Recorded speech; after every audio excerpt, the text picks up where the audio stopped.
வணக்கம் தலைமைகளே.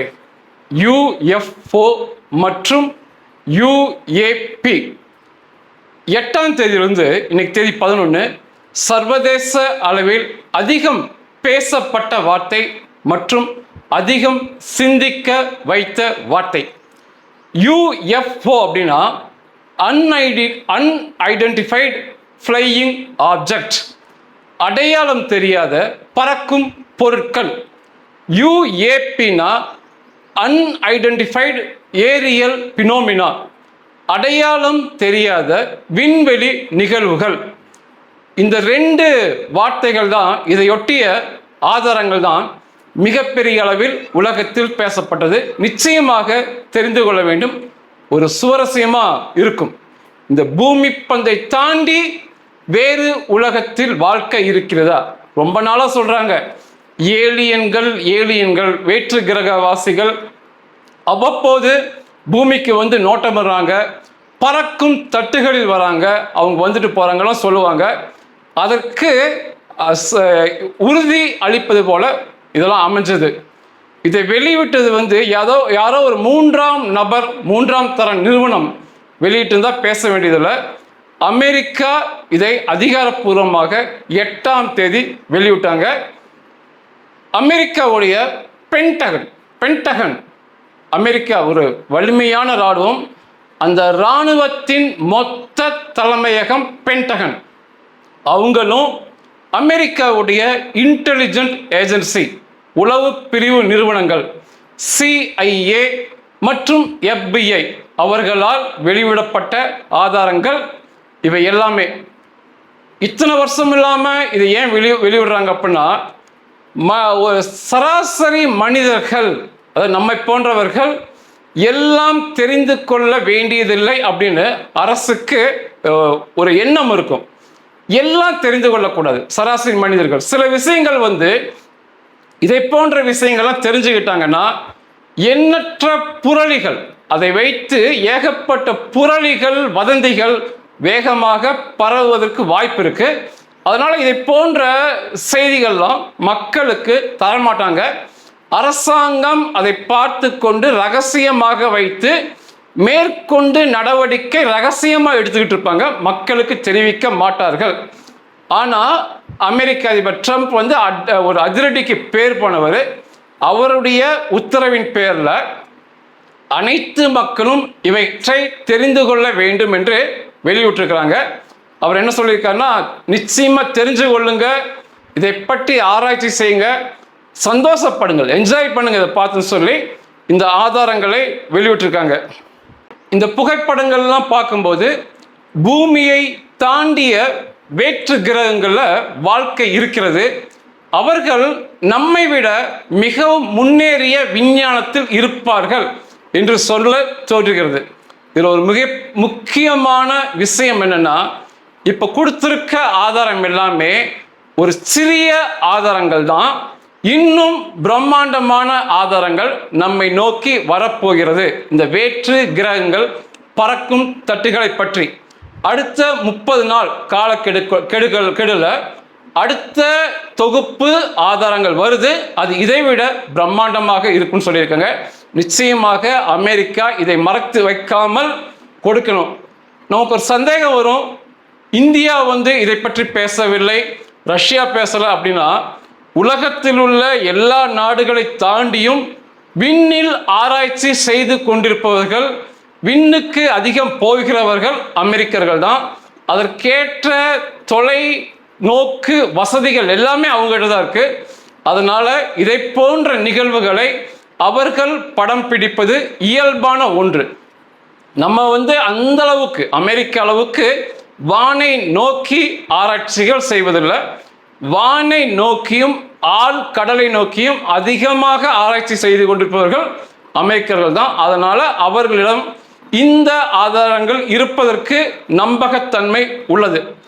மொத்தம் வந்து இந்த 8ஆம் தேதி மே மாதம் 161 ஆதாரங்களை, இதை ஒட்டிய ஆதாரங்களை அமெரிக்கா வெளிவிட்டாங்க. இந்த 161 ஆதாரங்கள் வந்து அநேகம் வந்து கடிதங்கள். இது எப்படின்னா, இதை பற்றி பார்த்தவர்களின் சாட்சியங்கள், விட்னஸ். இராணுவ அதிகாரிகள் சொன்னது, விமானங்களை ஓட்டும் விமானிகள் சொன்னது, ஆராய்ச்சியாளர்கள் சொன்னதுன்னு சொல்லி 161 ஆதாரங்கள். இதில் அதிகமானது அவர்கள் சொன்னது மற்றும் அவர்களின் கடிதங்கள் வெளியாயிருக்கு.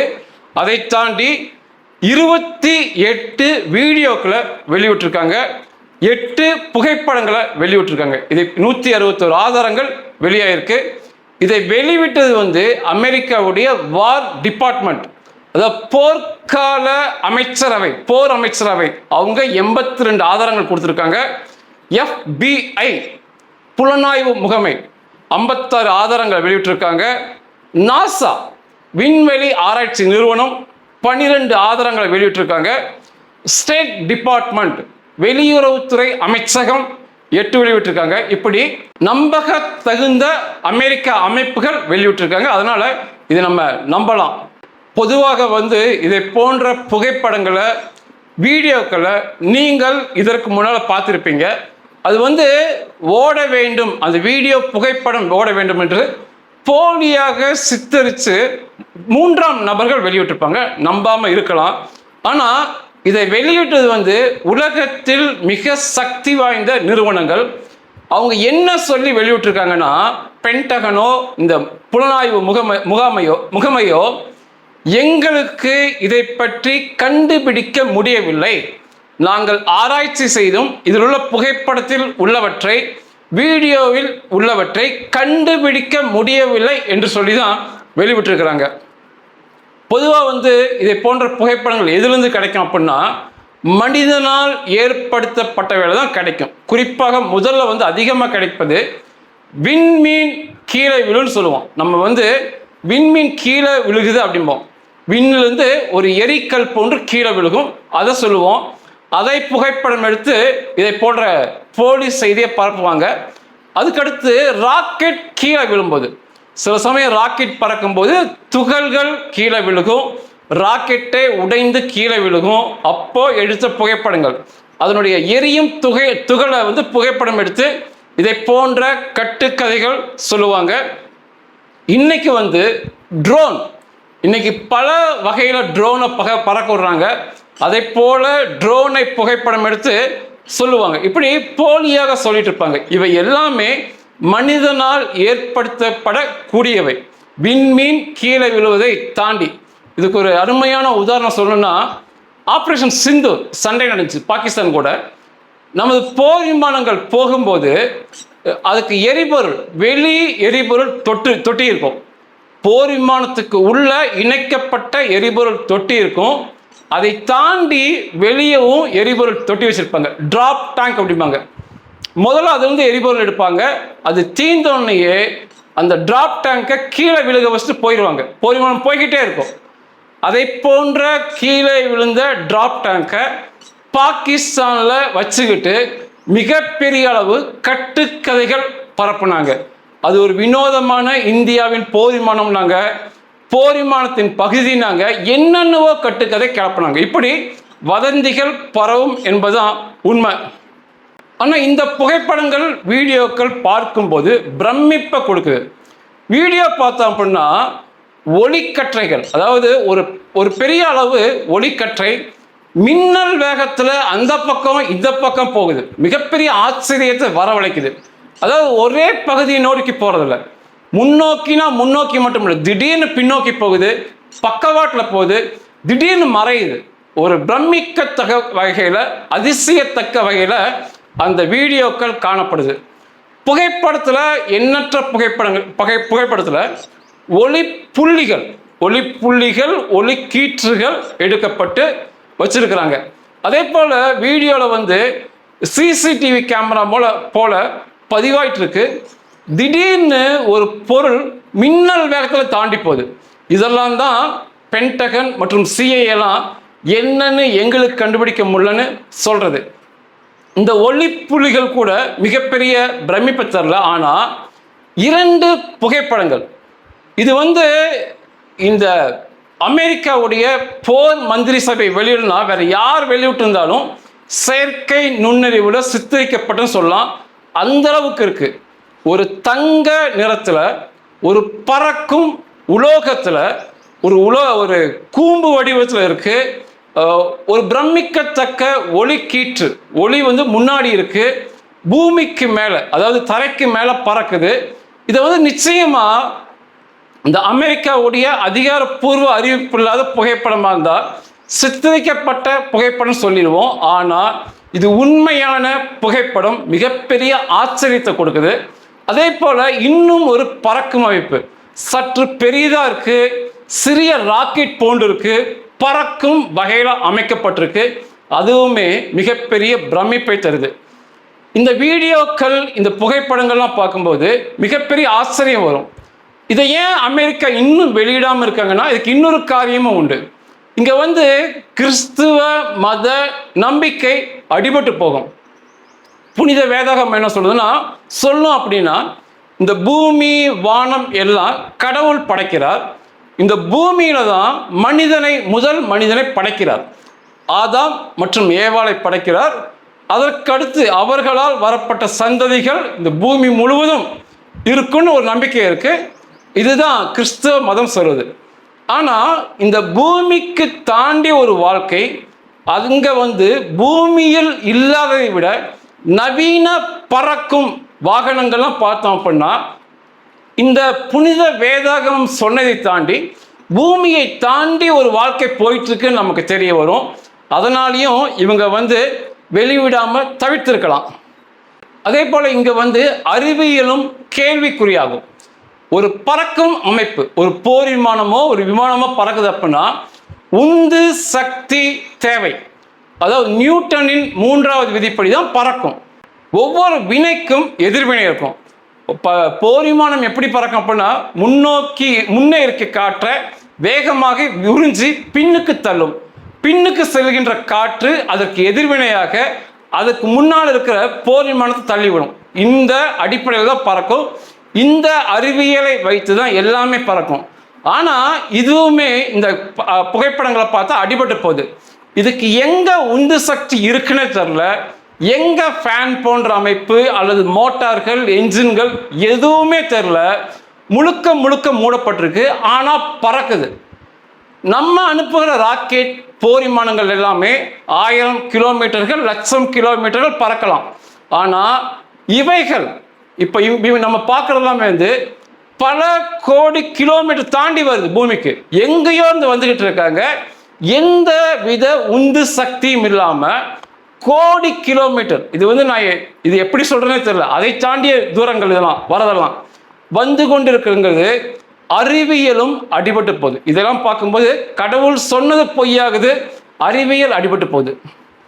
இந்த ஆதாரங்களில் 1947 வருஷத்தில் அமெரிக்காவுடைய முப்படை தளபதி சீஃப் ஆஃப் ஸ்டாஃப் எழுதிய கடிதம் முக்கியமானது. அவர் வந்து பறக்கும் தட்டை பார்த்ததாக எழுதியிருக்காரு. அதுக்கப்புறம் 1969 மற்றும் 1972களில் லூனார் மிஷன் பாங்க, அமெரிக்கா வந்து நிலவை ஆராய்ச்சி செய்த பயணங்கள். அந்த பயணத்தின் போது நிலவில் இருந்து எடுக்கப்பட்ட புகைப்படத்தில் 3 ஒளி வட்டங்கள் இவர்களை பார்ப்பது போல இருக்கும். அந்த புகைப்படம் முக்கியமானது. மிக முக்கியமானது 2024, 2 வருஷத்துக்கு முன்னால் யுஎஸ் இந்தோ பசிபிக் கமாண்ட் அப்படிம்பாங்க. இந்தோ பசிபிக் பெருங்கடல் இந்த பகுதியில் உள்ள கட்டளை தலைமையகத்தில் எடுக்கப்பட்ட புகைப்படம். அதில் தான் ஒரு கால்பந்து அளவுள்ள ராக்கெட் போன்ற பொருள் அவர்களுக்கு புகைப்படமாக எடுத்திருக்கு. இதெல்லாமே வந்து ஒரு முக்கியமான ஆதாரங்களாக சொல்லப்படுது. வருகின்ற 30 நாளுக்குள்ள இன்னும் அதிகமான, இன்னும் பிரமிக்கத்தக்க ஆதாரங்களை வெளிவிடப் போகிறோம் என்று சொல்லியிருக்காங்க. நிச்சயமா பார்ப்பதற்கு மிக ஆவலா இருக்கு. இதுக்கு வந்து ஒரு விதை போட்டது யாருன்னு பார்த்தீங்கன்னா பராக் ஒபாமா தான். சில மாதங்கள் முன்பு அவர் பேட்டி கொடுத்தப்ப இந்த வேற்று கிரக வாசிகள், ஏலியன்ஸ் என்பது உண்மையா அப்படிங்கிற போல் கேள்வி வந்துச்சு. அதுக்கு அவர் பதில் சொல்லியிருந்தாரு. நான் அதிபர் ஆனோனையே முதலில் நான் கேட்ட கேள்வி, அதிகாரிகளை பார்த்து வேற்று கிரக வாசிகள் இருக்கிறார்களா, உண்மையா, ஏலியன் என்பது உண்மையான்னு கேட்டேன். அதற்கடுத்து அவரே பதில் சொல்றாரு. அவருடைய 2 தடவை அவர் அதிபராக இருந்தார். அந்த அதிபராக இருந்த சமயத்தில் இதை போன்ற வேற்று கிரகவாசிகளை நான் பார்க்கவில்லைன்னு சொல்லி நகைச்சுவையாக சொல்லி முடிச்சிருந்தார். அதுக்கப்புறம் தான் ட்ரம்ப் வந்து அதிரடியாக இந்த ஆதாரங்கள், புகைப்பட வீடியோ ஆதாரங்களை வெளிவிட்டிருக்காரு. இன்னுமே அதிகமாக சொல்லுவாங்க. அமெரிக்காவில் வந்து இந்த ஏலியன்களுடைய உடல்கள், வேற்று கிரக வாசிகளுடைய ராக்கெட்டுகள் கீழே விழுந்து அதில் உள்ள உடல்கள் எடுக்கப்பட்டு பத்திரப்படுத்தி ஆராய்ச்சி பண்ணப்பட்டு வருகிறது அப்படின்னு சொல்லுவாங்க அமெரிக்காவில். அங்கே வந்து ஏரியா 51 அப்படிம்பாங்க. அமெரிக்காவுடைய விண்வெளி ஆராய்ச்சி மற்றும் இராணுவ சம்பந்தமான பகுதி அது. ஏரியா 51 என்பது அங்கே ரகசிய ஆயுதங்கள், ரகசிய மின்னல் வேக பறக்கும் விமானங்களை தயாரிக்கும் பகுதி அது. இப்போ கூட அங்கே அதிநவீன பறக்கும் ஒரு போர் விமானத்தை செய்யறதா சொல்லுவாங்க. 1955 இந்த ஏரியா 51 உருவாக்கி இதை போல ரகசிய ஆராய்ச்சிகளை பண்றதா சொல்லுவாங்க. 2013 தான் அமெரிக்கா ஒத்துக்குச்சு. அமெரிக்காவுடைய CIA, சென்ட்ரல் இன்டெலிஜென்ட் ஏஜென்சி ஒத்துக்கிட்டாங்க. ஆமா, ஏரியா 51 என்ற பகுதி அமெரிக்கா இராணுவத்திற்கு சம்பந்தப்பட்ட பகுதி, ரகசிய பகுதின்னு வெளி உலகத்துக்கு, அமெரிக்க மக்களுக்கு அவங்க ஒத்துக்கிட்டாங்க.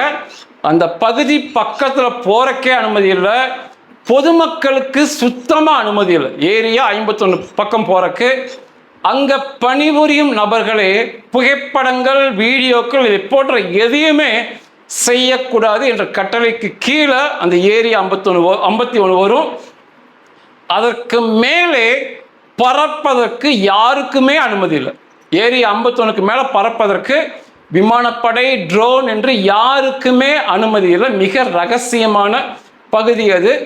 அதுக்குள்ள இந்த வேற்று கிரகவாசிகள் உடல்கள், கிடைக்கப்பட்ட உடல்கள் ஆராய்ச்சி பண்ணப்படுதுன்னு சொல்லுவாங்க. இது யார் சொல்றதுன்னா, அங்கே பணிபுரிந்த முக்கியமான அதிகாரிகள், மிக மிக முக்கியமான அதிகாரிகள் ஓய்வு பெற்ற பிறகு அவங்க பேட்டி கொடுப்பாங்க. ஆமாம், அதை ஒட்டிய நிகழ்வுகள் அங்கே நடைபெறுகிறது அப்படின்னு சொல்லுவாங்க.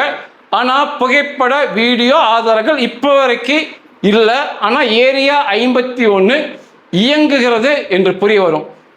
நிச்சயமாக இந்த இவர்கள் கொடுத்த ஆதாரங்கள் வந்து உண்மையாக பிரமிக்க வைக்குது, ஒரு மகிழ்ச்சியை கொடுக்குதுன்னு சொல்லலாம்.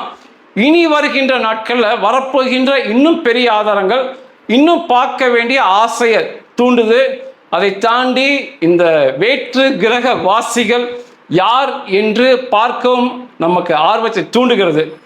ஒரு புகழ்பெற்ற வரலாற்று ஆராய்ச்சியாளர் கேட்ட ஒரே ஒரு வார்த்தை தான் ஞாபகம் வருது.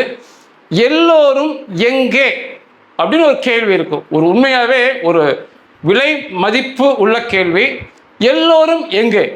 அதுக்கு வந்து பதில் வந்து இத்தனை நாளா எல்லோரும் இங்கே அப்படின்னு தான் இருக்கும். அதாவது எல்லோரும் எங்கேனா பூமியில் மட்டும்தான் மனிதர்கள் இருக்கிறார்களா அப்படிங்கிற கேள்வி தான் அது. எல்லோரும் எங்கே? அதுக்கு இத்தனை நாள் கொடுக்கப்பட்ட பதில் வந்து எல்லோரும் இங்கே அப்படிதான். பூமியில மட்டும்தான் எல்லோரும் அப்படிங்கிற மாதிரி தான் பதில் வந்துச்சு. ஆனால் இந்த ஆதாரங்கள் இதெல்லாம் பார்க்கும்போது எல்லோரும் இங்கேயும் அங்கேயும் என்றுதான் சொல்ல தோணுது. ஏன்னா நிச்சயமாக பூமியை தாண்டி ஒரு வாழ்க்கை இருக்கும் என்று நம்ப தோன்றுகிறது இவர்கள் கொடுத்திருக்க ஆதாரங்கள். அதுவுமே அந்த வாழ்க்கை நம்மை விட மிக பெரிய அளவு அறிவியல் முன்னேற்றத்திற்கு ஏற்ற வாழ்க்கைன்னு நம்ப வைக்குது. ஏன்னா ஒரு உந்து சக்தியோட நமது ராக்கெட்டுகள் 1000 கிலோமீட்டர், 1,00,000 கிலோமீட்டர் பறக்கலாம். ஆனால் எந்த வித உந்து சக்தியும் இல்லாமல் அவர்களுடைய இந்த பறக்கும் பொருட்கள் கோடி கோடி கிலோமீட்டர் தாண்டி நம்ம இடத்துக்கு வந்து நம்மை பார்ப்பது போல ஒரு நம்பகத்தன்மையை கொடுக்குது. அப்போ இங்கே விட அங்கே வந்து அறிவியல் முன்னேற்றம் அதிகமாக இருக்கும் என்று நம்பப்படுகிறது. நன்றிகள்.